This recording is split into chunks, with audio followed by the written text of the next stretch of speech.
Merci, nous parlons de la recrudescence de l'insécurité à Kinshasa, dans la montée, les loyaux.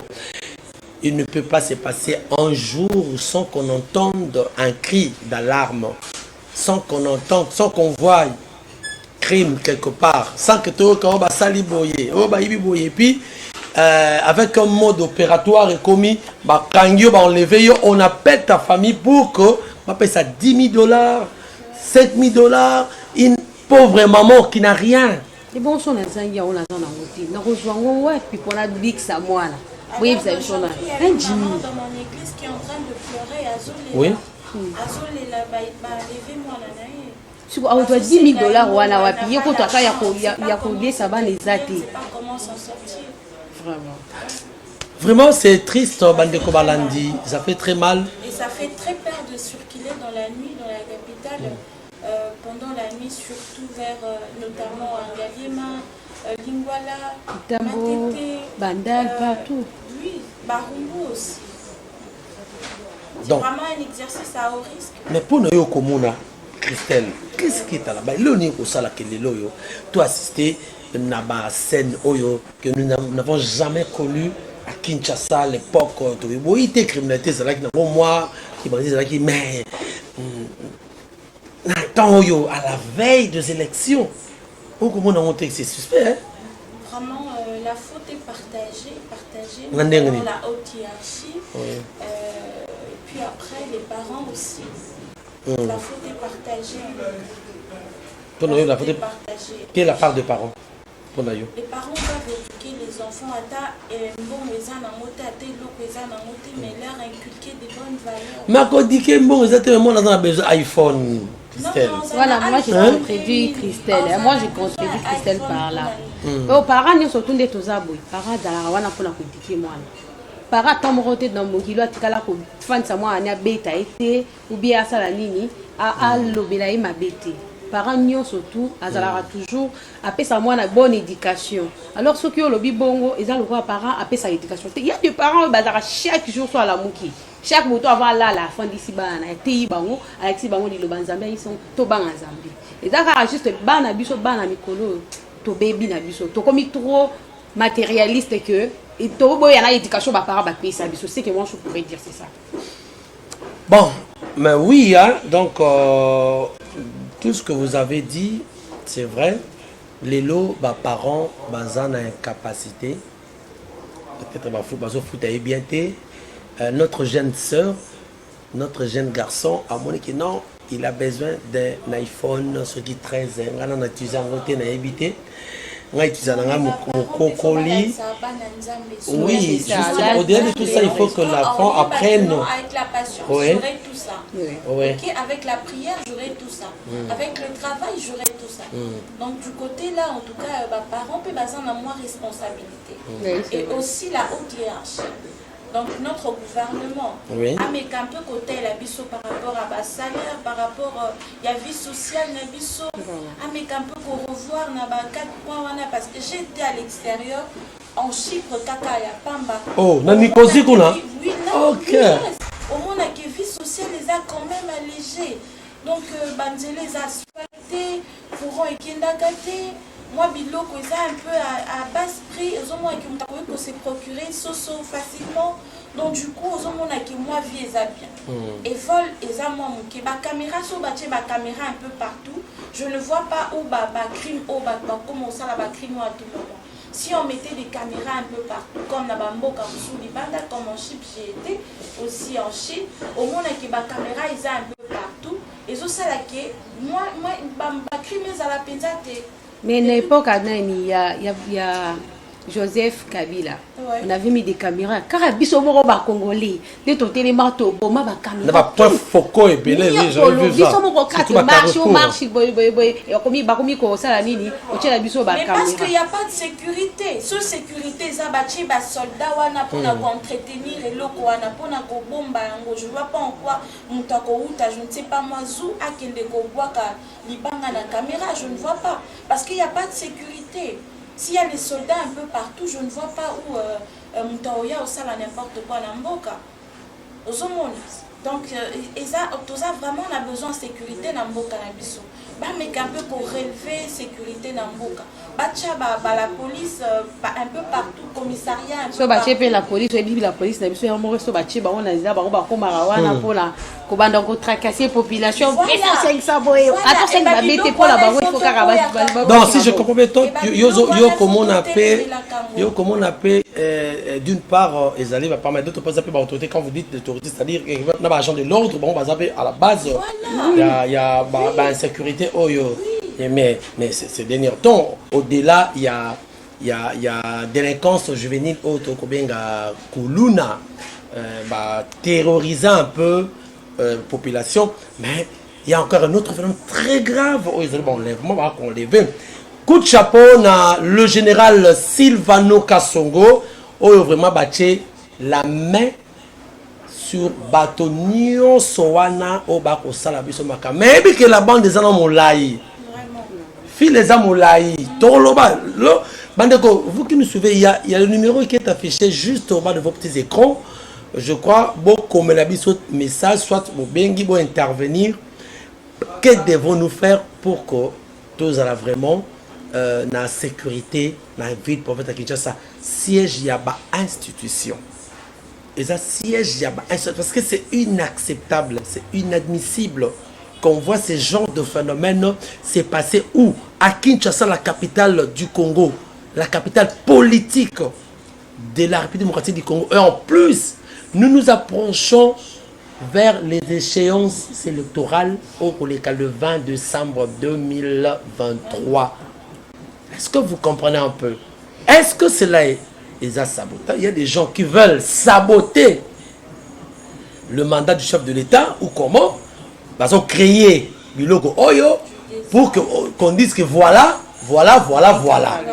Baluka un peu raison pour la cause. Ou bien, parce que on va en parler. Mais je crois que je reste, on avait fait quelques interviews. Kolinga préparé en gros, Tambusaki, moi, Imboka, Balubaki, Pesaki, point de vue Nabango. N'invite ceux qui je reste, c'est déjà prêt. Coacher la biso, Yango, le temps. Alors, mais on va prendre juste une petite transition. Pour cette transition, on va mouquer pour continuer les choses. Mais c'est grave. Vous comprenez? Très grave. C'est très grave. Pour les lots quinois à rebassuter et commis Obima Boye, moi, Matamoto, taxi et même si j'ai rencontré un taximan il y a quelques chalobi, en tout cas, il a 17 ans, a commis ici même pas 20 000. Pourquoi? Parce que les gens ne veulent plus monter dans le bord des taxis. Parce que on est battu le faux et le vrai. Les kidnappeurs, voilà, ont utilisé le taxi avec des tickets de l'hôtel de ville. Au hôtel de ville à Tekawana.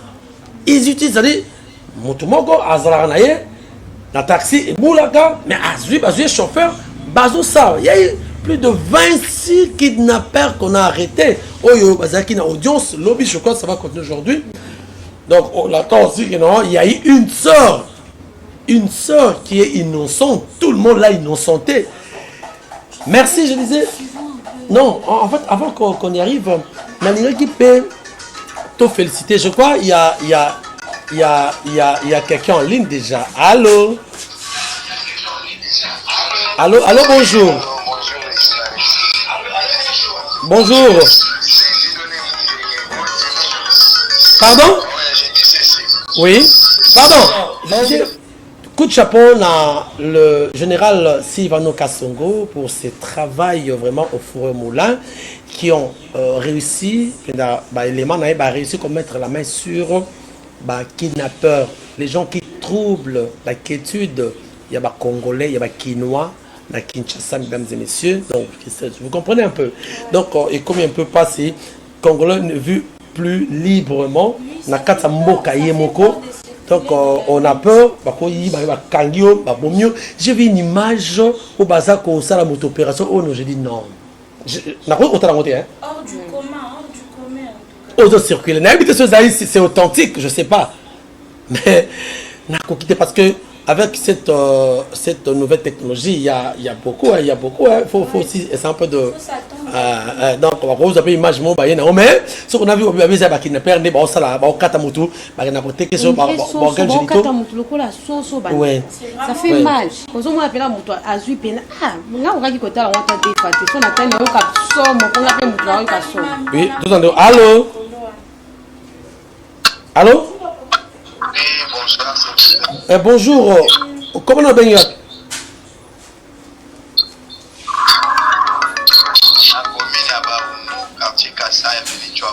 Comme bon ami, c'est moi qui dis, hein? Oui, c'est moi. Voilà. Au lobby nini par rapport à ce sujet d'aviso, mais c'est moi qui dis. Ah oui, par rapport à notre sujet, Nazolo Baboy, Batoana Batini Bango, il faut Batika Bango Boïté. Parce que Nazo Mona Bazoranga, la Bazaba innocent, Bazaba innocente. Baïdi Mouto Atini Bango, on a critiqué le mandat et chef de l'État parce que nous partirons faire les élections. Il faut qu'on sache, c'est lui qui les a envoyés pour faire ça. Merci. Très bien, merci beaucoup pour ta contribution. Merci beaucoup.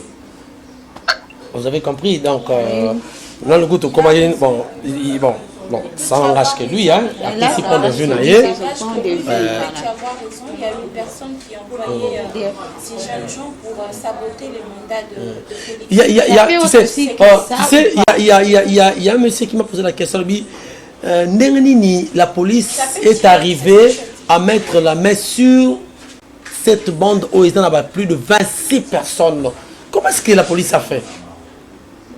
Comment est-ce que la police a fait? Oui, mais ça a été expliqué.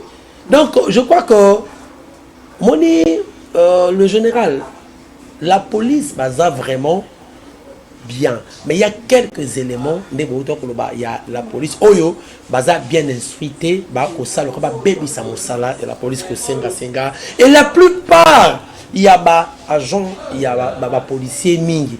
Basa na bango, na ba terrasse, na banganda. Na banganda bazalaka. Tu vois un peu. Alors, cette comment on dit, cette cohabitation-là, moi, ils se sont familiarisés. Donc, au moins, ce que nous déjà pour mais parce qu'ils se retrouvent, à un certain moment, vous lui donnez quelque chose. Pour l'IA, est-ce que, attends que ma cambo. C'est ça. Vous sacrifiez tout un pays. Vraiment. Donc, ça dit pour l'intérêt, mais vous sacrifiez tout un pays. Vous comprenez un peu? Donc, insécurité Oyo, enlèvement Oyo, tout qu'on comprend l'été, mais je crois que n'engagez de quoi lobby, dans le on a deux buts, hein. On a pas dit ceux qui exactement dans déco en ligne, hein. Alors, Ndeko, bonjour. De quoi qui? Donc, Ndeko Bipete, s'il vous plaît. Benga Bisso, na numéro, on a pesa makanisi na yo, et ça l'a bien. Mais je crois qu'on va prendre les interviews, hein. Ok, c'est mieux déjà l'interview. C'est qu'on a fait. Voilà. Tous allons de quoi en ligne. Allô? Allô? Oui, allô, bonjour. Bonjour, papa. Ouais, comment on a bien?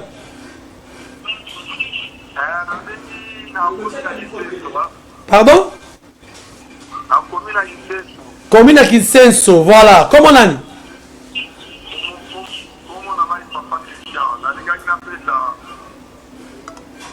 Oh, Papa Christian est parti. Je crois que Papa Christian après élément Oyoto Kolanda, Baimbo Kapi Baloba qui est. Je reste. Est-ce qu'on retient tous les éléments interview? Oui, ça craint. Pourquoi nous sommes des parents, nous avons des enfants à la maison et surtout quand il y a enlèvement concernant les enfants, ça passe. Nous avons suivi récemment ce qui s'est passé à Makeke et après nous avons vu sur les réseaux sociaux que ces gens-là, Bakangayi Bamouper, Badiadi, bon, et ça maintenant, Moutuna Oyo, Domituna plus qu'ils abouillent. Bana wana o besoin enlevé, parce qu'il n'a pas wapi, Banikolo, tout besoin enlevé, parce qu'il n'a pas wapi. Et par là, moi, j'aimerais bien interpeller comment on les appelle encore, l'inspecteur général de la ville de Kinshasa. Merci beaucoup, je crois. Bolandi, Baimboka, Bandeko, tu les Kinois, va déplorer. un peu insécurité. Heureusement, pour comment on a le président de la République, hein, à travers la police, mais au Christian, comme on a une bande, on a innocenté quelques personnes. Et par exemple, la fille Eliana, hein, Eliana, on nous parle que, en fait, tout le monde, hein, dit que il y a des années, par exemple, il y a des années innocentes. Est-ce que c'est vrai? Comment on l'a arrêté? Ceux qui sont innocents, ceux qui sont innocents, pourquoi vous citez qui combo parmi ne comment parce que Ngaza qui lobby na procès wana ne comment qu'on a lobby que bazaka na kandana yi azana na kandana pa colère wana mitif na soka mara respect ne simseka touche tanga comme on a ne bakaki. Jimmy, en réalité, elle ne fait pas partie du groupe. Pas la raison, Jimmy. Tu sais que ceux qui ont mis sous la paix batikali, ceux qui ont mis sous on peut battre batouana. C'est ça, non? Ceux qui ont mis sous peut-être dans la canda dans la banque, il pas cité comme on a qui n'a je fais partie de entre et au comment. Oui, ça non, mais quand tout ça de fond une manière. Voilà, bangoana donc. Beaucoup de bangoana. Oui. C'est par rapport à ça. Peut-être peu, mais confiance, sécurité na biso et tout, tous autres ça va confiance, balade l'amour, potoyer ba muto aza à l'auteur, na muto yo aza na ye. Tala babogar, mais non pas innocente. Bon, nangana le baboyi, bandeko, bola nangai très bien. Nangana le loro moko boy. Le général Mayele de son vivant, si le service de sécurité n'arrive pas à démanteler un réseau de malfaiteurs, de bandits, cela veut dire que les commanditaires se trouvent dans le service de sécurité. À retenir. Une expression, dis-moi qui tu fréquentes, je te dirai qui tu es. Comment vous direz que Eliane, ce que Eliana, a innocente, que il y a Yebi Makambouanate, mais comment il y a venu comme Masanga? Parce que moi, quand le big c'est ma copine, tu me l'as Masanga pour y accueillir. Oh, mais ce n'est pas ça, mon côté. Ce que tu as trop, ne me remet au salaire. Mais ne riez pas. Non, mais pas forcément. Attends. Ceux qui ont eu Beloko, pourquoi pas camarade Célère? Est-ce que tu as eu Baki? Non. Ah, mais oui. Comment vous fréquentez Moutou Oyo, Oyo Yaya? Non, ça analyse. Hein? Ça peut être que la personne qui est innocentée, bayokani bango nyonso bandoka juste bolandanga eloko na oloba nazo raisonner ça analyse nanga c'est très important et comme que kozala que bon ba charger mutu wana babiki non toloba que yoza innocente pour les yo robima nde yo que nous préparer que neni to robima to sala boye yo to protéger ba bien na biso comme l'a dit ma soeur Gloria, c'est-à-dire on protéger ba bien na biso. Ok, ben agola tazupe ayiba ni na mokonzi moko mutu moko ndoto na bango ba bon temps comme on est ce que ba innocenté moko yena zalongo la a ko sauver bango kene je compte comment to dans livre. Allô? Allô? Allô, bonjour. Bonjour. Laurent, s'il vous plaît. Ouais, comment on a bien swap? Combien de Lingwala?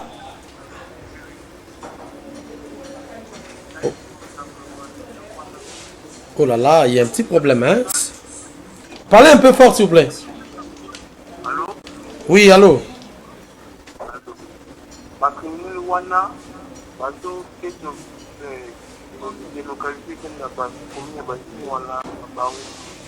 Je t'attends mal, hein?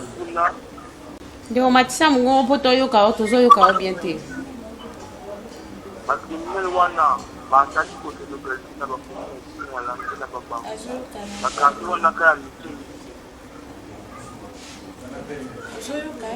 Bon, s'il vous plaît, retour, hein, parce que je t'entends très mal.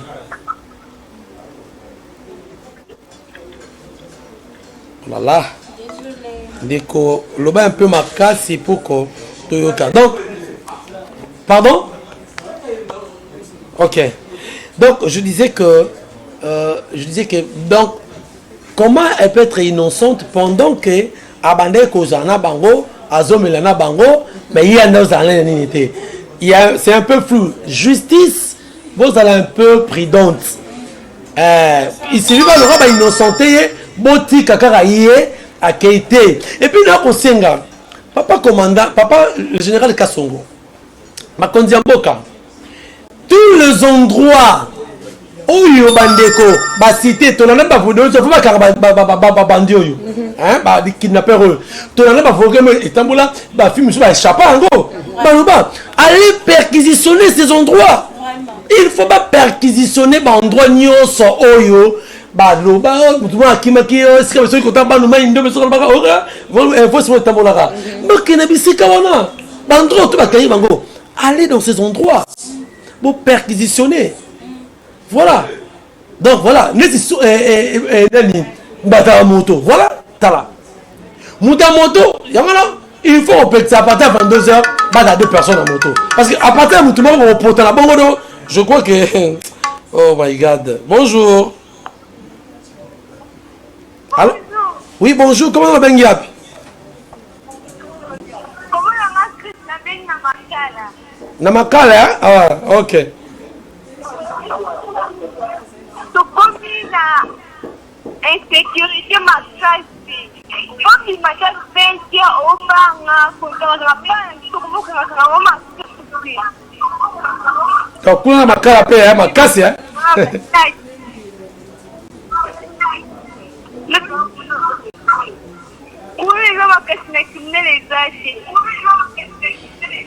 Ça va? Ok, merci beaucoup, Ndeko.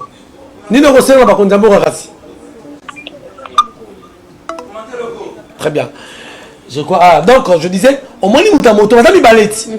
Bah, quand ici, non, c'était, je crois, vers 2 heures, cause appelle voilà. Pour caméra, les yeux, caméra de surveillance. Et ça, caméra de surveillance, je crois, il y a une parcelle. Oh, ça, voilà. Bah, tiens, caméra, pour caméra de surveillance, ça la santé. Donc, voilà. Bah, certainement, c'est qui quitte l'histoire. À bloquer, voilà.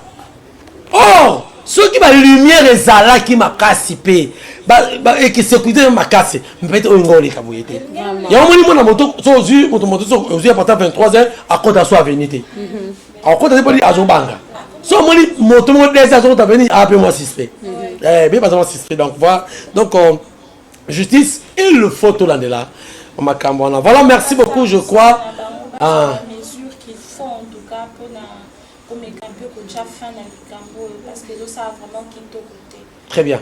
En fait, tu me dis que comme il paie la première pour ma taxi, à gagner photo, à filmer chauffeur, après à matin dans taxi pour la sécurité. Bon, on va gagner photo sur ma canne. Imagine les petits comme bon. Attends, bah oui, mais yo tu la statue bah tu me dis que non, mutu quand on te stop, tu quand qui va. Ça va. Rapidement, le mot de la fin, nini bande ko nyonso o ba ko retenir par rapport moi conseil peut la photo apporter parce que notre chaîne il faut toujours une formation. Moi, ligne éditoriale na biso photo peut s'appeler moi conseil mon naturellement formation na suka. Vraiment to sengi na bande ko surtout bah il y a vu la Kinshasa, tous à la vraiment prida to mi battre la biso na biso na. To battre la bandeko, pe bito mi battre la biso. Ko anini, okomona mundeko na za na mabe. Ko lukate mabe wana, o komisa mabe na mutema na yo du genre que haine. Okomi ko ba so kinga kutu pona nga ifona na sala mabe. Tende tozomona ndeko na biso ba kize kuna du genre qui aza innocente, mais to yebite so aza innocente ou pas to biso to yebi na biso te. To zala na bolingo na biso moko po to sala bolinga mabe pété. Tous à la toujours patient la vie. Oh, tout on a eu quoi. Les lois y a moninga le bico à la paix y a eu. Très bien. Tous à on a vie au gagner tant de baninga bazo kanyi bango pour ani lomba on a vie. Vraiment tous à la passion. Ok, merci tous à la passion. Dixit Aïcha, Christelle, un mot, hein, un petit conseil, qu'est-ce que les gens peuvent retenir par rapport à notre sujet d'aujourd'hui? Ce qui n'a que bakisa ezalaka ndenge Aïcha Levi tozala toujours entre biso tozala na bolingo po emeka mpe koavancer mboka biso mais surtout nakomeka mpe kosenga na bakonzi nazozongela susu na bakonzi bameka mpe kozwa bamesure vraiment possible mpona komettre fin na insécurité parce que ça devient de trop, ça fait vraiment mal que et comme à moi crainte moko boy de se promener pendant la nuit dans la capitale et voilà ezosala vraiment kitoko côté na bamboka bapaya bayoka kenon insécurité totale eza makasi na Kinshasa na capitale donc eza kitoko côté ba meka un peu ko ba mesure possible pour na kocha fin na likambo etali insécurité totale. Merci beaucoup. Nous avons parlé de la recrudescence de l'insécurité à Kinshasa, mesdames et messieurs. Oyo to koko retenir les actes en tout cas bandeko ne soyons pas influencés, ça c'est vrai. Totika kozanga yanda kuna bino elobite ke kinto libanda posa na iPhone totika donc on a une chose de côté pe ba chauffeur, ça c'est vrai. Comme ba chauffeur et baby, mais ce sont des parents ba comme ça. Bandeko to baby ça il faut travailler na ba sécurité, ba service à renseignement pour que tu baké to baby c'est nous même ça il faut conscientiser population afin que ba nini ba ko matande ba ko sa indice nini ba ko ba ko mata o eza malamu to po eza malamu te mais ndeko na sengi na justice papa Kasongo na ba élément na yo justice congolaise na bi que ça na confiance tabino bato nyonso boko sambisa misu ba kama déjà ba bimaka bazan déjà ba danger public bokangi sou bango mais tant ba ba sala ba causer ba désolation de la famille belé vraiment donc tous dans la qui dit baté oh innocenté et là on dit là ce qui voilà ça innocente c'est ça c'est ça donc faut qu'on l'ande lango faut qu'on perquisitionner tous les endroits merci Jaurès tous les endroits où il faut que ba vérité ba toi so on dit que ba magistrat mi sabanga pour ba futi 700 $ ba bimi ngala osenga basa na makala te ba kene ndolo te ba kene kanchach pour ce que non que bimi sabango ba kene ndolo donc voilà dis ba kate na bango parce que ba sali mabe et oyabi ce que Eliana ba la nelaye donc voilà. Merci beaucoup, le plaisir était pour moi de vous présenter tranche oyo ensemble na Aïcha et Christelle Oyoto. Salibino en tout cas, vos remarques et vos suggestions seront toujours les bienvenus.